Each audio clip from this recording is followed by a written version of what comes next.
porque eu senti de Deus fazer isso. E eu estava lendo pela manhã, estava lendo em Josué capítulo 9, versículo 1, fala desse povo, gibeonitas. Esse povo, eles lançaram uma estratégia tão grande, uma estratégia assim, tão sudulenta mesmo, para pegar o povo de Israel. O povo de Israel era um povo adquirido por Deus, e quando Moisés morreu, que ficou Josué ali como sucessor de Moisés, o povo de Israel começou a matar todos quanto era rei. Todos os reis que vinham para pelejar contra o povo de Israel, eles iam lá e matavam. Matou os amorreus, os cananeus, os heveus, os jabuseus, e assim foi tantos zeus que eles mataram, que esse povo dos gibeonitas ficaram com medo e falaram: nós vamos ser destruídos também. E por nós sermos destruídos, o que nós vamos fazer da nossa nação? Aí o que aconteceu? Eles usaram uma estratégia para entrar no povo de Israel e fazer uma aliança com eles e dizer assim: agora nós fazemos essa aliança com o povo de Israel e eles não podem nos matar. E foi isso que aconteceu. Sabe o que eles fizeram? Os gibeonitas se vestiram de pano de saco como mendigos, colocaram sandálias como mendigos, colocaram vertes como mendigos, colocaram em suas bolsas vinhos velhos, pão embolotado, e assim apareceram diante do povo de Israel. E quando eles apareceram lá, eles começaram a se fingir de mendigos. Eu vou sempre perguntar para a igreja, viu? Presta atenção. Então, quando eles começaram a se vestir ali como mendigos que apareceram para o povo de Israel, e o povo de Israel ficaram tão comovidos com eles, porque no nosso meio também existe muito isso, né? Pessoas que se diz de coitadinho e vai lá contigo e você acredita em toda a história, porque para se fazer de coitadinho, né? Assim também existia já na Bíblia. E foi o que aconteceu. E ali, quando o povo de Israel viu eles naqueles trajes, ele falou: vamos ajudá-los? Eles estão aí, uns derrotados, não tem nada, vamos fazer aliança?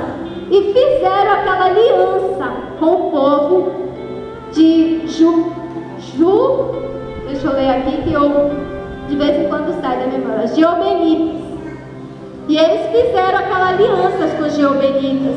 E naquela aliança que eles fizeram, o povo de Israel não podia tocar neles, não podia fazer nenhum mal para aquele povo, porque eles também eram, a partir daquele momento que eles fizeram a aliança, era um povo como o povo de Israel. Então o que acontece? Aqui no versículo a qual nós lemos, em Samuel, capítulo 21, fala que o povo estava passando fome, já tinha 3 anos.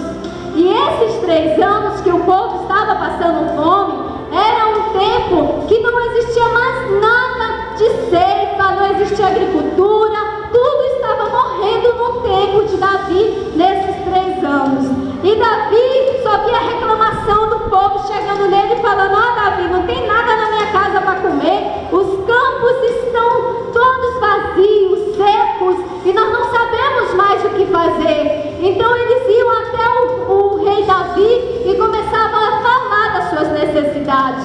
E quando ali eles falavam da sua necessidade para o rei Davi comovia seu coração e ia orar, ia perguntar para Deus por que o Senhor tinha colocado aqueles 3 anos de fome. Foi quando ele começou a perguntar para Deus em oração e falar: Senhor, por que 3 anos? O povo vem até mim e começa a falar para mim que não tem nada na sua terra, não tem nada no seu celeiro, na sua casa. E agora, Senhor, o que eu faço?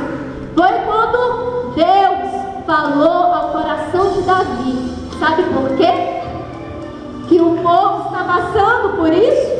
Porque o rei Saul, ele matou todos os gibeonitas, e eu já tinha que não poderia matar. Saul, quando estava à procura de Davi para matá-lo, ele viu os gibeonitas também pelo caminho e matou todos os gibeonitas. Mas ele não poderia matar, porque já tinha feito aquela aliança. E a palavra do homem na Bíblia, infelizmente hoje não é mais assim, né? Entre aspas, alguns sim, outros não. Mas aquela palavra tinha que valer. Tinha que valer aquela palavra. Mesmo que o povo chegou lá com trajes de mendigo, mas tinha que valer aquela palavra, porque eles fizeram aliança. E a aliança ela não podia voltar atrás. Ela tinha que ser cumprida. E o que aconteceu naqueles dias? Quando ele estava ali perguntando para Deus, que Deus falou que foi por causa de Saul que destruiu os gibeonitas, por isso que estava havendo aquela fome, ele pegou e falou: então eu vou chamar o rei dos gibeonitas e vou perguntar para ele o que é que ele quer que a gente faça para ele, para que essa maldição saia do povo de Israel. E foi o que ele fez. Ele mandou chamar o rei dos gibeonitas e perguntou para ele o que estava acontecendo, por que ele estava com tanta mágoa do povo de Israel, o que eles queriam que os israelitas fizessem para eles serem perdoados. Foi quando eles falaram: vem aqui, acompanhe comigo em nome de Jesus. No versículo 2: então chamou o rei os gibeonitas e lhes falou. Os gibeonitas não eram dos filhos de Israel, mas do resto dos amorreus. E os filhos de Israel lhe tinham jurado poupá-los. Porém Saul procurou destruí-los no seu zelo pelos filhos de Israel e de Judá. Perguntou Davi aos gibeonitas: que queres que eu vos faça? Que resgate vos darei para que abençoes a herança do Senhor? Então, quando ele fez aquela pergunta, os gibeonitas, que uma vez já tinham lançado aquela estratégia como mendigos, ele falou: agora eu vou usar de estratégia também de novo e vou falar uma coisa aqui para eles, que agora vai destruir esse povo.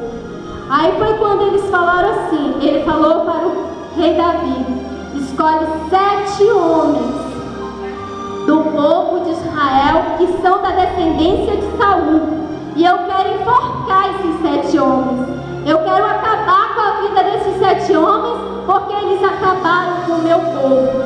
Abaixa o fundo só um pouquinho. Aí o que acontece? Quando eles estavam ali, que ele falou que queria 7 homens para o matar, para enforcar. Davi poupou a vida de Mefibosete, como a Bíblia fala. A vida de Mefibosete, que Mefibosete era filho do amigo de Davi, que era Jonatas.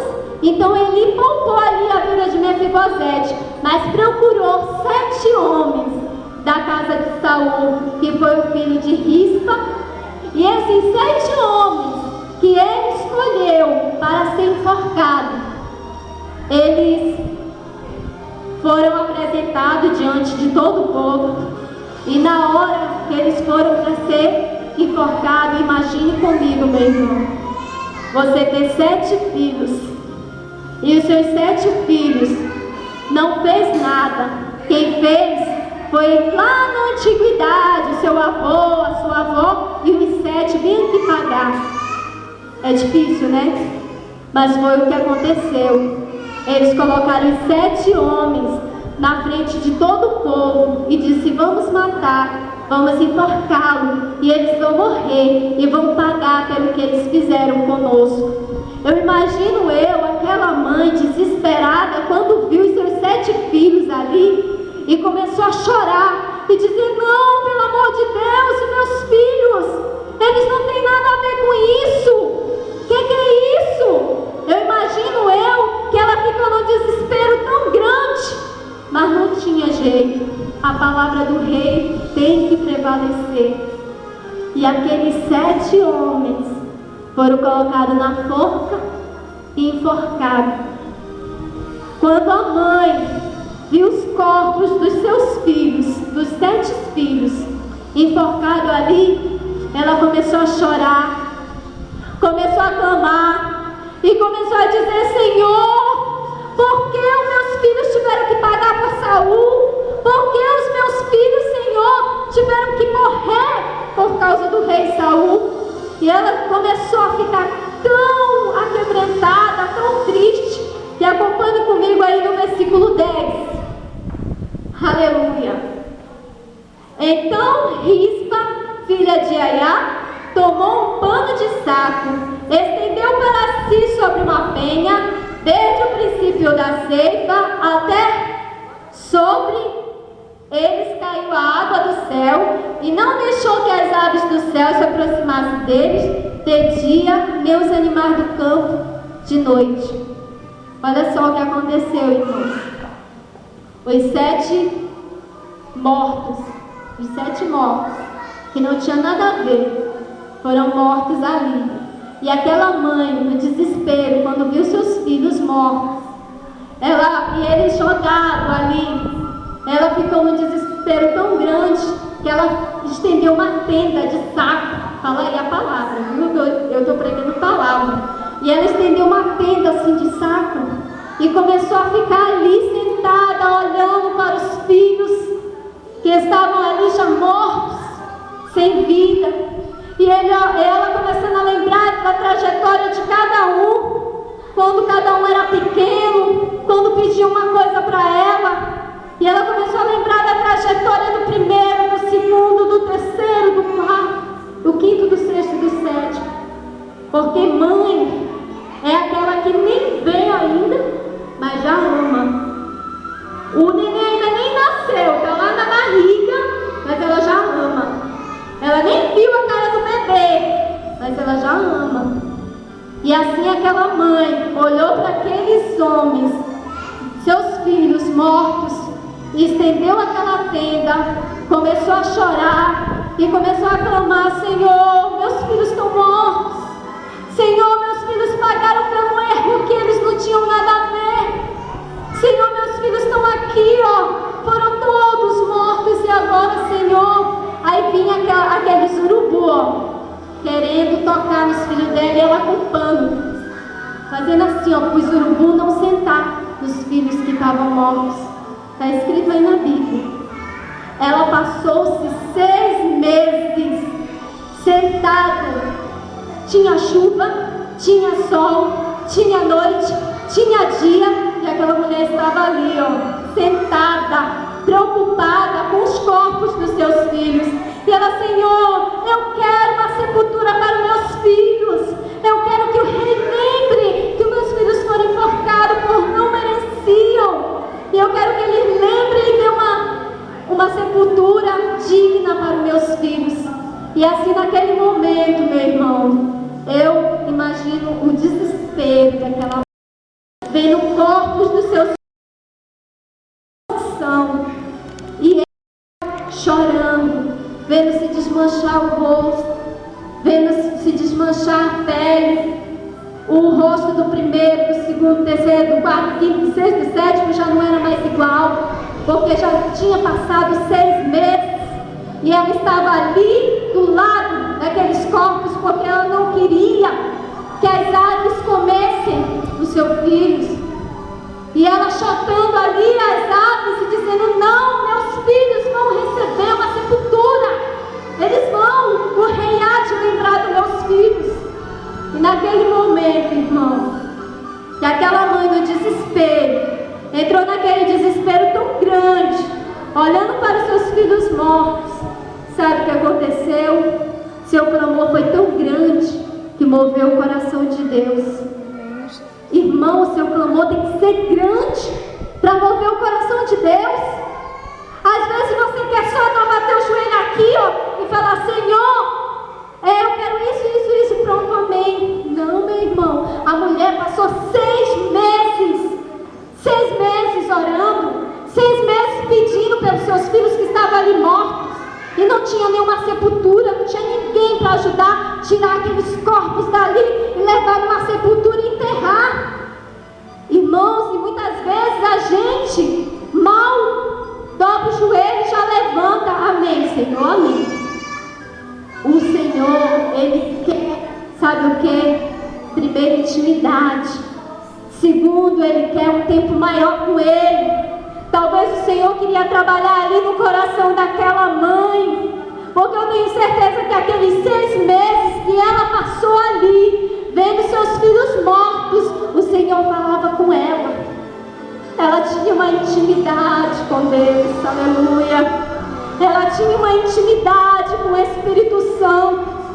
Ela tinha uma intimidade tão grande que ela sabia que Deus ia resolver o seu problema. Eu sei que tem mães que têm passado por problema com seus filhos. Tem filhos que já estão mortos espiritual, mas que as mães nunca desistiram. Sabe por que nunca desistiram deles? Porque eles têm um valor para suas mães. Eles têm um valor, e esse valor que eles têm para sua mãe foi o Senhor que pôs no seu coração. Antes deles nascer, o Senhor já tinha algo com eles. Eu quero dizer para você, meu filho, minha filha, que estão aqui neste lugar, o Senhor, Ele te ama tanto que Ele te escolheu desde o ventre. Quando você ainda estava ali como uma bolinha no ventre da tua mãe, Ele já tinha te escolhido. Ele já tinha dito para ti: você vai ser um grande homem, você vai ser uma grande mulher, eu vou te usar nessa geração. O Senhor já tinha algo, um propósito com você, antes que você nascesse. Assim o Senhor queria, naquele momento que aquela mulher passou aqueles 6 meses, ter uma intimidade maior com ela. E eu olho para essa palavra e eu digo para você nessa noite que o Senhor também, Ele quer com você uma intimidade maior. Ele quer com você uma intimidade que vai além dos seus princípios, além do que você pensa, além do que você está ali projetando para fazer. O Senhor quer isso com você, uma intimidade maior. Eu lendo a Bíblia, eu vi uma passagem que fala assim, que quando o povo de Israel começaram a fazer ali o tabernáculo, Moisés começou a construir o tabernáculo, sabe o que aconteceu? Deus mandou escolher Arão e os seus filhos para serem os sacerdotes. E quando Deus ordenou a Moisés para fazer aquelas roupas para os sacerdotes de carmesim, de linho fino, de seda, Deus mandou colocar na testa de cada um santidade ao Senhor. Santidade ao Senhor, aleluia. O Senhor quer com você nesta noite. O Senhor quer com você nesta noite. Aquela mulher estava ali chorando pelos seus filhos, mas o Senhor queria com ela a santidade. Às vezes é preciso nós perdermos para ganhar. Às vezes é preciso a gente passar por algo para a gente valorizar. Às vezes nós não valorizamos e é necessário. Foi necessário aquela mulher ver os seus 7 filhos, únicos filhos, serem mortos para ela dar valor. Às vezes nós não entendemos as coisas de Deus, porque elas são mistério mesmo. São mistério. Hoje eu visitando junto com meu esposo a casa de uma irmã. E o meu esposo viu um filho da senhora com uma marca aqui no pescoço. E ele perguntou: o que foi isso, fulano? E ele falou assim, olhou para a mãe dele e falou, a mãe dele falou: não fala. E ela fala, ele não vou falar. Aí até que naquela insistência, ele foi e falou: pastor, ontem eu queria me enforcar. Ontem eu queria acabar com a minha vida. Por isso que está essa marca aqui no meu pescoço. E nós começamos a falar: não faça isso, você tem um valor. O diabo quer tirar a tua vida, mas você tem um valor. Olha o desespero daquela mãe. Ela disse que quando viu ele, colocou a corda ali, que se enforcando, e ele gritando que a corda já estava apertando. Ela foi com aquele amor tão grande, conseguiu arregaçar ali a corda e tirar aquele rapaz. Mas enquanto enquanto o mundo está aí preparando armadilhas para tirar a tua vida, o Senhor está preocupado comigo e com você, se existe nas nossas vidas santidade. Ele está preocupado comigo e com você, se você tem um compromisso realmente com Deus. E Ele quer ver isso de mim com você, porque Ele está aí, o inimigo, para roubar, matar e destruir. E esse rapaz começou a falar: eu queria tirar minha vida mesmo, não tem mais sentido minha vida, ninguém me ama mais, porque é isso que o diabo põe na mente. Ele diz que ninguém te ama, que você não tem mais valor, que você é um Zé Ninguém, que você não tem mais parte mais na sociedade, porque ninguém te ama, ninguém te despreza, todo mundo te despreza. É isso que o diabo põe nas mentes. Mas quando existe mães realmente que intercede pelos seus filhos, não importa meu irmão, não importa meu irmão, se é 6 meses, se é 2 meses, se é 1 ano, se é 3 anos, se é 4 anos, se é 5 anos, se é 7 anos, se é até 20 anos, não importa há quantos anos você está orando pelo teu filho, o milagre vai vir na hora de Deus. Como veio para aquela mulher, vai vir na hora de Deus para a tua vida. E eu quero te dizer nesta noite, através desta palavra, que você que quer receber uma bênção do Senhor e fala: Senhor, está demorando tanto, Senhor, não sei mais o que fazer, porque está demorando demais, Jesus, acho que eu vou até desistir. Eu quero falar para você que quem determina o tempo nas nossas vidas é o Senhor. É Ele que determina o tempo nas nossas vidas. Eu orando esses dias lá em casa, eu comecei, que tem dias que a gente não ora, só reclama, né? E eu comecei a reclamar com Deus. Comecei a falar: Senhor, meu Pai, as pessoas que a gente mais dá a vida, Senhor, são aquelas que vêm com a faca por trás e vai apunhalando sua costa. E o Senhor falou lá dentro de mim: minha filha, só semeia, que quem vai colher, quando você colher, será no meu tempo, não é no seu tempo. Porque às vezes nós pensamos que semeando na vida desse irmão nós vamos colher dele, mas não é dele não, irmão, é de outra pessoa. Deus envia outros, porque na hora da colheita só pertence a Deus. Amém. É na hora de Deus, não é na nossa hora não. Às vezes nós pensamos: Jesus, eu faço tanto pela fulana, pela ciclana, pelo Beltrano, e ele não faz nada por mim, porque não é através dele que tu vai receber a colheita. A colheita você vai receber de outra pessoa no tempo de Deus. Foi o que aconteceu com aquela mulher. Ela recebeu ali. Foi o rei Davi, viu o clamor daquela mulher, juntou seus filhos e deu uma sepultura digna para eles. Sabe com quem eles foram enterrados? Com o rei Saul. Sabe com quem que eles foram enterrados? Com Jonathan, que era um homem valente, que era um homem que o seu nome também era muito digno no meio do povo de Israel. Então, meu irmão, eu quero dizer para você que o tempo de Deus vai chegar na tua vida. O tempo de Deus vai chegar para mim, o tempo de Deus vai chegar para você. Essa palavra que eu estou pregando não está sendo só para os irmãos, não, está sendo para mim também. Porque o tempo de Deus vai chegar na minha vida na hora certa. O tempo de Deus vai chegar na sua vida na hora certa. Às vezes você ora tanto pelos seus filhos e fala assim: Senhor, não tem mais jeito, não sei mais o que fazer, não tem mais jeito. Minha irmã, sua oração não é em vão. Meu irmão, a sua oração não é em vão. No tempo do Senhor, o Senhor vai te exaltar, vai te dar a tua bênção. E eu quero dizer aqui aos filhos também, quero te dizer, meu irmão, honre teu pai, honre tua mãe, porque isso está escrito na palavra de Deus. Um dia, eu já ouvi muitas experiências de mãe, de pais, que são pais só o nome, mas não são verdadeiros pais. Mas eu quero te dizer, não importa como é seu pai, não importa como é sua mãe, Se ela é má, se ela é boa, se ela é conquistadora, se ela é uma mulher que te ajude, não me importa. Honre-a, que o Senhor vai te abençoar. Os seus anos serão prolongados aqui nesta terra.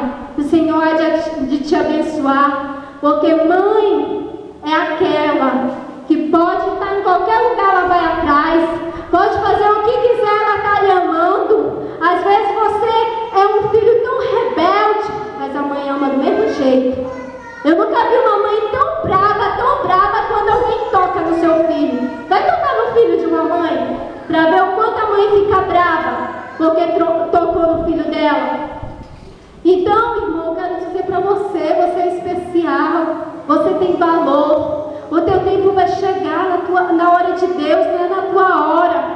E eu quero te dizer, honre, porque não é fácil uma mãe amar sem ver. Às vezes o povo pergunta assim, como que nós vamos amar a Deus se a gente não vê a Deus? Não vê, mas sente lá dentro. A mãe também, ó, quando ela está grávida, ela só sente o filho lá mexendo, sente a barriguinha. Assim é nós. Nós não vemos, mas nós sentimos que Ele existe. Nós sentimos que Ele pode fazer um milagre. Nós sentimos que Ele na hora certa há de nos abençoar. Então eu quero dizer para você, espera no Senhor. Espera no Senhor, que a tua vitória vai chegar. Espera no Senhor, que a tua vitória vem na hora de Deus. Muitos querem roubar os teus sonhos, roubar os teus projetos, mas na hora de Deus vão acontecer. Na hora de Deus eles todos serão concretizados em nome de Jesus. Fique de pé em nome de Jesus. Coloca o fundo ali em nome de Jesus. Aleluia. Não é fácil, meu irmão. Esperar em Deus. Esperar em Deus. Mas eu quero dizer para você que quando nós esperamos, quando nós acreditamos lá no nosso coração, Deus pode fazer aquele impossível que você projetou, que o Senhor te prometeu ser concretizado. É glorioso quando você vê que Deus te exalta na hora certa, no momento certo. Aleluia, minha voz.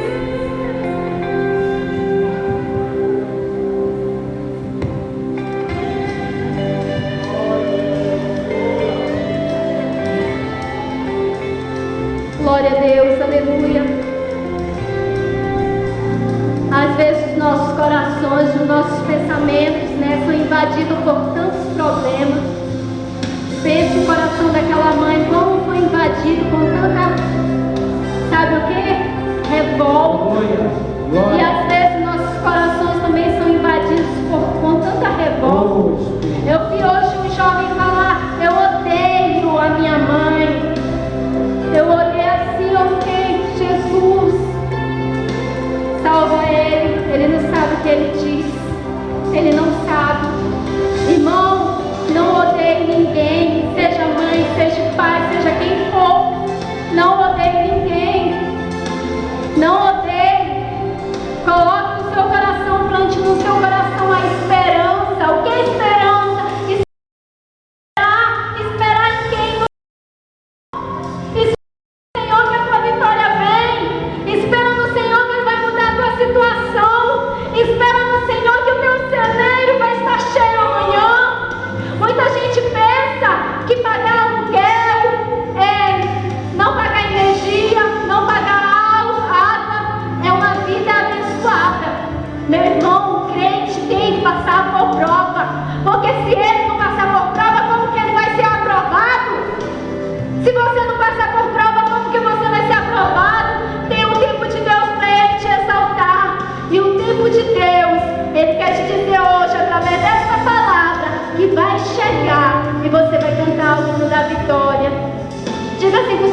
de Jesus. Feche os teus olhos.